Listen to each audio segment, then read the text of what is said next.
el nuevo gigantesco portaaviones ruso ecranoplano. Estados Unidos sorprendido. Mientras Estados Unidos presumía de tener la flota de portaaviones más poderosa del planeta, la Unión Soviética desarrollaba un arma secreta que podría haber cambiado para siempre el equilibrio militar mundial. ¿Y si te dijera que diseñaron un coloso que podía volar sobre el agua, evadir radares y lanzar cazas a velocidad de avión comercial? Quédate hasta el final, porque hoy te revelaré el proyecto oculto que dejó helados a los servicios de inteligencia estadounidenses.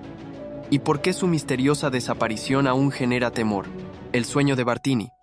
Un monstruo que volaba sobre el mar. Durante las décadas más tensas de la Guerra Fría, el ingeniero soviético Robert Bartini se propuso romper los límites de la ingeniería convencional con una propuesta tan ambiciosa como desconcertante, un portaaviones volador. Su proyecto, denominado A-2500, iba mucho más allá de lo que cualquier potencia militar había siquiera considerado posible. Este coloso no era ni un avión ni un barco, sino una combinación de ambos que utilizaría el efecto suelo para desplazarse a velocidades de vértigo, volando a escasos metros sobre el agua sin tocarla. El efecto suelo, base del diseño, se produce cuando un vehículo aéreo vuela a baja altura sobre una superficie plana, como el mar, generando una mayor sustentación y reduciendo el consumo de energía. Bartini buscaba aprovechar este principio para crear una plataforma aérea capaz de lanzar cazas y mantenerse fuera del alcance de la mayoría de sistemas defensivos.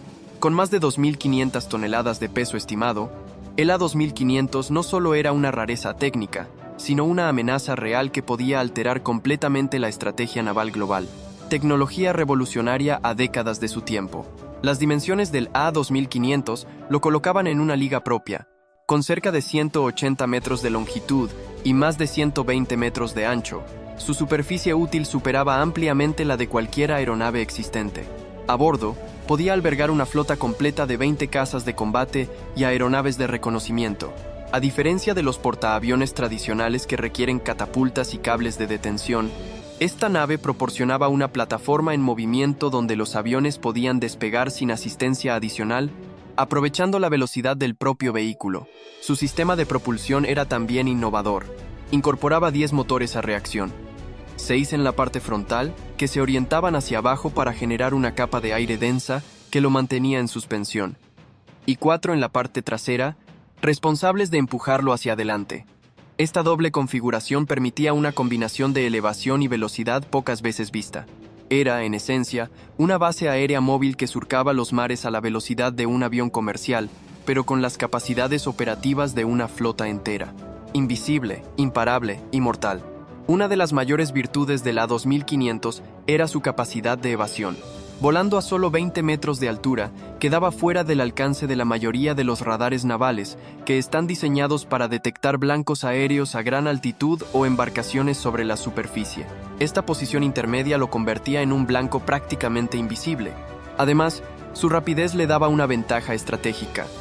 Podía recorrer enormes distancias en pocas horas, cruzando continentes y océanos antes de que cualquier respuesta militar pudiera activarse. Su velocidad, combinada con la capacidad de lanzar un ataque aéreo sorpresivo y luego retirarse sin dejar rastro, lo convertía en una amenaza de primer nivel. En teoría, podía acercarse a una costa enemiga, desplegar sus cazas, cumplir una misión ofensiva y desaparecer en el horizonte antes de ser localizado. Sin necesidad de escoltas ni buques de apoyo, operaba de forma autónoma, disminuyendo la posibilidad de detección y aumentando su efectividad en operaciones relámpago. El talón de Aquiles. ¿Por qué nunca despegó? Aunque su diseño representaba una ruptura total con lo tradicional, las limitaciones técnicas y logísticas de la época fueron demasiado grandes. El A-2500 requería materiales ligeros pero extremadamente resistentes, capaces de soportar tanto el peso de los cazas como las tensiones aerodinámicas del vuelo a baja altitud. En los años 70, ese tipo de tecnología aún era incipiente, o, en muchos casos, inalcanzable económicamente para un país en medio de una carrera armamentista agotadora. Además, su tamaño representaba un desafío logístico descomunal. No existían instalaciones preparadas para construir o ensamblar un aparato de esas dimensiones. Los astilleros y hangares disponibles en la Unión Soviética eran insuficientes, y construir nuevos requería una inversión titánica. También estaban los problemas operativos. No podía aterrizar en cualquier parte, necesitaba bases especiales, reabastecimiento constante y mantenimiento intensivo, algo casi imposible en tiempos de guerra, la muerte del creador y el fin del proyecto. La figura de Robert Bartini era central no solo en la concepción, sino en la ejecución del proyecto. Su enfoque innovador y su capacidad para resolver problemas técnicos complejos eran el motor del desarrollo del A2500. Pero en 1974, su fallecimiento detuvo bruscamente el progreso. Sin él, el proyecto perdió impulso. La Unión Soviética, con una economía cada vez más tensionada y otras prioridades militares, dejó de considerar viable su implementación. Aún así, la visión de Bartini no fue completamente enterrada. Muchos de los principios técnicos que propuso se estudiaron posteriormente en institutos de aviación y defensa. Su capacidad para pensar más allá de los estándares convencionales inspiró a nuevos ingenieros que, en décadas posteriores, retomaron ideas similares con tecnologías más maduras. La influencia del A2500 perduró como un símbolo de lo que pudo haber sido una revolución táctica sin precedentes, del monstruo del mar Caspio a las nuevas generaciones. Aunque el A2500 nunca fue construido, la Unión Soviética sí materializó otros ecranoplanos de gran escala. El más emblemático fue el KM, bautizado por la inteligencia estadounidense como el monstruo del mar Caspio. Con más de 100 metros de longitud y capaz de volar a velocidades superiores a los 480 km por hora, este prototipo fue el primero en demostrar que el concepto no solo era posible, sino funcional. Luego vendría el modelo Lun, con un enfoque claramente militar. Este vehículo transportaba misiles antibuque y estaba pensado para misiones de ataque rápido sobre zonas marítimas estratégicas. Aunque su desarrollo fue limitado, sirvió para afinar la tecnología de efecto suelo. Sin embargo, tras la caída de la Unión Soviética, muchos de estos proyectos quedaron abandonados. El Lun, por ejemplo, terminó varado en una playa, convertido en una pieza de museo que nunca llegó a abrir sus puertas. El renacer de una idea. ¿El futuro está en el agua? Lejos de desaparecer por completo, la idea del ecranoplano ha comenzado a resurgir, adaptada a los retos del presente. Gracias al avance de los materiales compuestos, los sistemas computarizados de navegación y el interés en soluciones de transporte eficientes, varias empresas han retomado el concepto, aunque en versiones más pequeñas y manejables. En Asia, por ejemplo, se están diseñando vehículos de efecto suelo para transporte rápido entre islas y zonas costeras. Uno de los desarrollos más prometedores es el Sea Glider, un ecranoplano eléctrico impulsado por energías limpias y orientado al transporte de pasajeros. Esta nueva generación de vehículos aprovecha la eficiencia aerodinámica del efecto suelo para reducir el consumo energético sin sacrificar velocidad. Si bien ninguno alcanza las dimensiones del A2500, todos comparten su espíritu innovador. Incluso en el terreno militar, tanto China como Rusia han mostrado interés en rediseñar estos vehículos con los recursos y conocimientos actuales. El ecranoplano de Bartini fue, en su tiempo, una anomalía demasiado avanzada para las capacidades tecnológicas disponibles.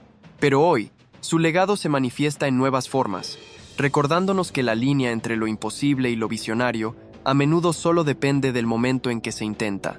A lo largo de la historia militar, pocas ideas han logrado combinar audacia, innovación y potencial estratégico como el ecranoplano A2500.